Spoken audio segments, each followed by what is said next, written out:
নমস্কার বন্ধুরা, ট্রেন্ডিং বাংলায় আপনাদেরকে স্বাগত।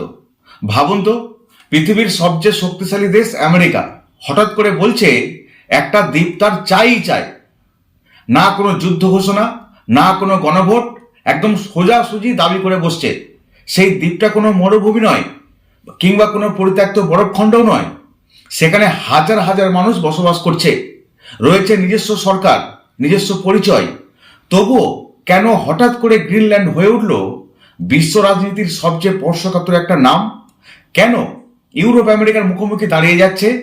কেন ন্যাটোর মতো শক্তিশালী সামরিক জোট ভাঙনের মুখে? বরফ গলছে আর্কটিকে, খুলে যাচ্ছে নতুন সমুদ্রপথ, আর সেই সঙ্গে উন্মুক্ত হচ্ছে তেল, গ্যাস এবং দুষ্প্রাপ্য খনিজের বিশাল ভাণ্ডার। রাশিয়া, চীন, আমেরিকা, এই তিন মহাশক্তির দৃষ্টি এখন একটা জায়গাতে। প্রশ্ন এখন একটাই, গ্রিনল্যান্ড কি শুধু একটা দ্বীপ নাকি ভবিষ্যৎ বিশ্বশক্তির চাবিকাঠি? অনেকের ধারণা গ্রিনল্যান্ড বুঝি একটা জনমানবহীন পরিত্যক্ত বরফে ঢাকা দ্বীপ, যেখানে কেউ থাকে না, আর চাইলে যে কেউ সহজে সেটি দখল করে নিতে পারে, এমন অনেকে ভাবে।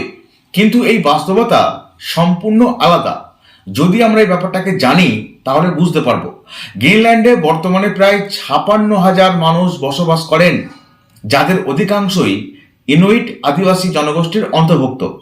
এই অঞ্চলে নিজস্ব একটা নির্বাচিত স্থানীয় সরকার পর্যন্ত রয়েছে, যারা শিক্ষা, স্বাস্থ্য, পরিবেশ, খনিজ সম্পদ সহ বহু বিষয়ে স্বাধীনভাবে নিজেরা সিদ্ধান্ত নিতে পারে।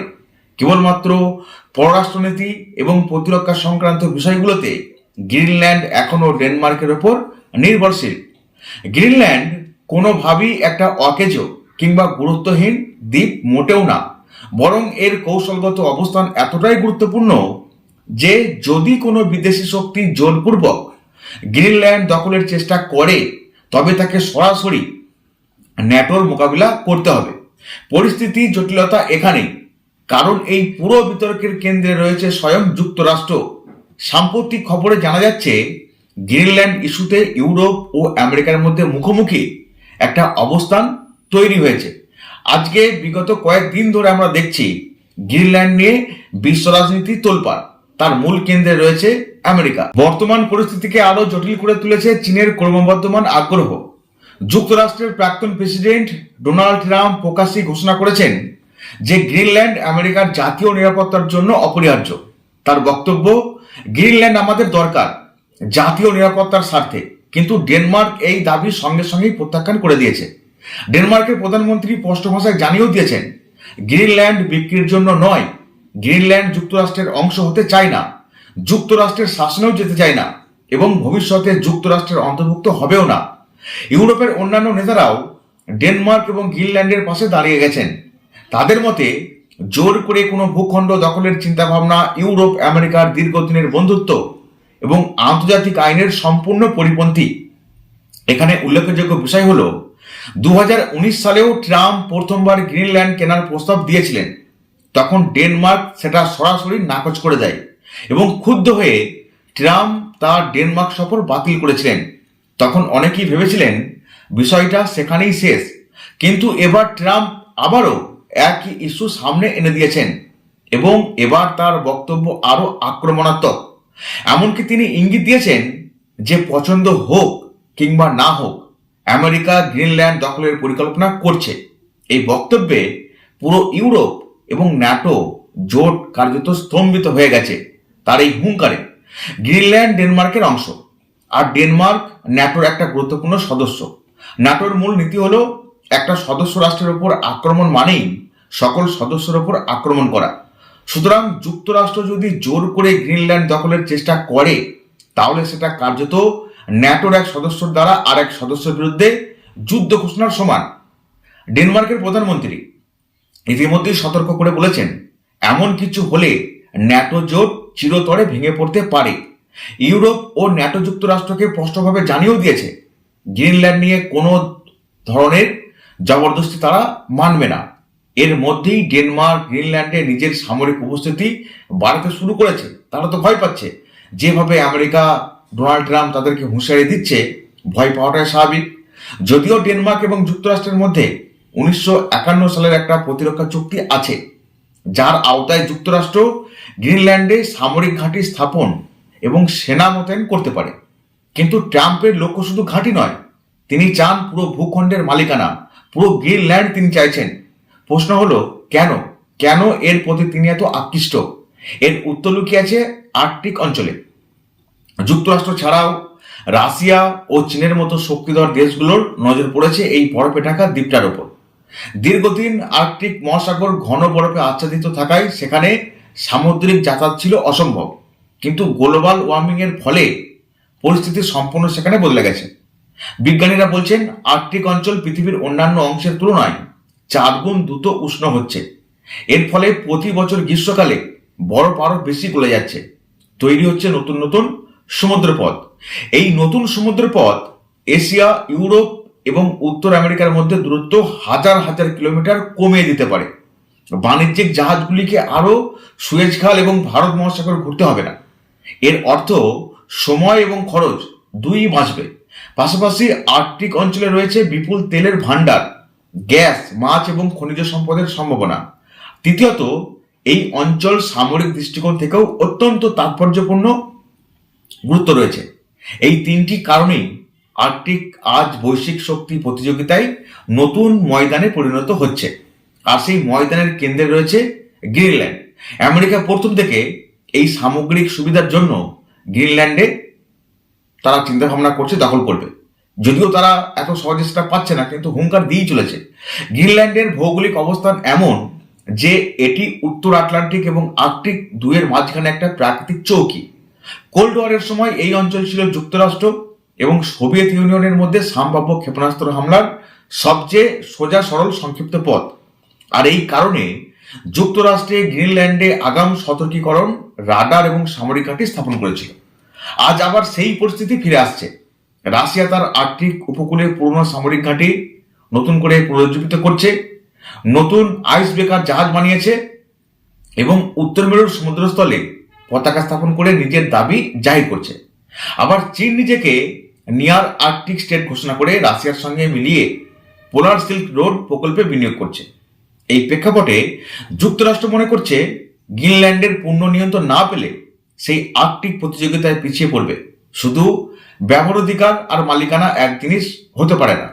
আজকে ডেনমার্ক এবং গ্রিনল্যান্ডের অনুমতিতে যুক্তরাষ্ট্র ঘাঁটি ব্যবহার করতে পারে, কিন্তু ভবিষ্যতে স্থানীয় রাজনীতি বদলে গেলে সেই অনুমতি হারানোর ঝুঁকি থেকেই ট্রাম্প এই ঘটনা করতে চাইছে। ট্রাম্প কিন্তু সেই অনিশ্চয়তায় দূর করতে চাচ্ছেন। ট্রাম্প চাইছেন না যে ভবিষ্যতে এই ধরনের কিছু নেমে আসুক এবং তারা বর্তমানে যে সুযোগ সুবিধা পাচ্ছেন সেটা নিয়ে একটা বড় ধরনের অনিশ্চয়তা তৈরি হোক। তার দৃষ্টিতে গ্রিনল্যান্ডের মালিকানা মানে স্থায়ী কৌশলগত নিয়ন্ত্রণ। তবে বাস্তবতা হচ্ছে গ্রিনল্যান্ড কেনা প্রায় অসম্ভব, যদি এটা তিনি মনে করেন হবে না। ডেনমার্ক এবং গ্রিনল্যান্ড উভয়ই স্পষ্টভাবে না বলে দিয়েছে। জোর করে দখল করলে ন্যাটো ভেঙে পড়বে, ইউরোপ আমেরিকার সম্পর্ক ভেঙে যাবে, আর বিশ্ব রাজনীতি এক নতুন অস্থিরতার মধ্যে ঢুকে যাবে। তাই সবচেয়ে বাস্তবসম্মত পথ হচ্ছে যুক্তরাষ্ট্র ধীরে ধীরে তার সামরিক এবং অর্থনৈতিক প্রভাব বাড়াবে, কিন্তু আইনি মালিকানা বদলাবে না। এক সময় যে গ্রিনল্যান্ডকে দূরের গুরুত্বহীন একটা কোণা বলে মনে করা হতো, আজ সেই বরফের দ্বীপই পরিণত হয়েছে বিশ্ব ভূ রাজনীতির অন্যতম হটস্পটে। আগামী দিনে এই ইস্যু আরো জটিল হতে পারে, এটাই কিন্তু বাস্তব। সবশেষে এসে এই প্রশ্নটা খুব সহজ, কিন্তু উত্তরটা ভয়ঙ্কর জটিল। গ্রিনল্যান্ড কি সত্যিই শুধু একটা বরফে ঢাকা দ্বীপ, নাকি আগামী শতকের ক্ষমতার মানচিত্রের কেন্দ্রবিন্দু হতে চলেছে?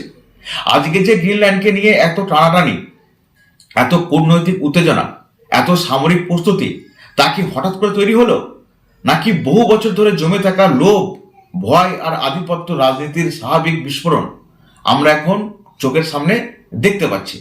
আমেরিকা কখনোই এটাকে সহজে ছাড়বে না। তার শক্তি আছে, সামর্থ্য আছে, এত সহজে তারা পিছাবে না। গ্রিনল্যান্ড আমাদের সামনে একটা অস্বস্তিকর সত্য তুলে ধরছে। আজকের বিশ্বে আন্তর্জাতিক আইন, মানবাধিকার, গণতন্ত্র আর সার্বভৌমত্বের কথা যতই বলা হোক না কেন, শেষ পর্যন্ত শক্তির ভাষায় সবচেয়ে জোরালো যে শক্তিশালী তার কথাই শেষ কথা হয়ে দাঁড়াবে। ডোনাল্ড ট্রাম্পের গ্রিনল্যান্ড কেনার প্রস্তাব বা দখলের হুমকি আসলে কোনো বিচ্ছিন্ন পাগলামি নয়।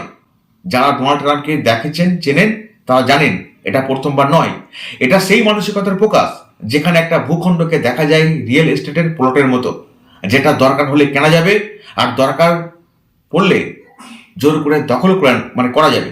এই চিন্তাধারা শুধু ট্রাম্পের নয়, যদি আমরা ইতিহাস ঘাঁটি তাহলে দেখতে পাবো শক্তিশালী দেশগুলো বরাবরই এমনটাই করেছে। লুইজিয়ানা কেনা, আলাস্কা কেনা, উপনিবেশ স্থাপন, সবকিছুর পেছনে যুক্তি একটাই ছিল, আমাদের দরকার তাই আমরা নেব। পার্থক্য শুধু এতটুকু, আজকের পৃথিবীতে সেই পুরনো ঔপনিবেশিক মানসিকতা আর আগের মতো নির্লজ্জভাবে চালানো যায় না। তাই এখন সেটা ঢেকে দেওয়া হচ্ছে জাতীয় নিরাপত্তা, স্ট্র্যাটেজিক ইন্টারেস্ট বা গ্লোবাল স্ট্যাবিলিটির মোড়কে। যেভাবে আমেরিকার ডোনাল্ড ট্রাম্প গ্রিনল্যান্ডের দিকে নজর দিয়েছেন, অদূর ভবিষ্যতে মনে হয় তার দখলেও যেতে পারে। যদিও এর মধ্যে অনেকগুলি সমস্যা রয়েছে। এবার প্রথমেই বললাম এখানে শক্তির একটা খেলা আছে, সেই শক্তির জাদুকর হচ্ছে আমেরিকা। ট্রাম্প যখন বলেন গ্রিনল্যান্ড আমেরিকার জাতীয় নিরাপত্তার জন্য অপরিহার্য, তখন প্রশ্ন ওঠে কাদের নিরাপত্তা, কার নিরাপত্তা? গ্রিনল্যান্ডের মানুষের নিরাপত্তা নাকি আমেরিকার সামরিক আধিপত্য নিরাপত্তা? কারণ এখানে বাস্তব হচ্ছে গ্রিনল্যান্ডের মানুষ কখনোই আমেরিকার অংশ হতে চায়নি। তারা কখনো ভোট দেয়নি যুক্তরাষ্ট্রের পতাকার নিচে যাওয়ার জন্য। তবুও তাদের ভবিষ্যৎ নিয়ে আলোচনা হচ্ছে ওয়াশিংটন, মস্কো, বেইজিং আর ব্রাসেলসের কনফারেন্স রুমেতে, নুকের কোনো গ্রামে নয়। এখানেই এই পুরো গল্পের সবচেয়ে বড় নৈতিক সংকট আমরা দেখতে পাচ্ছি।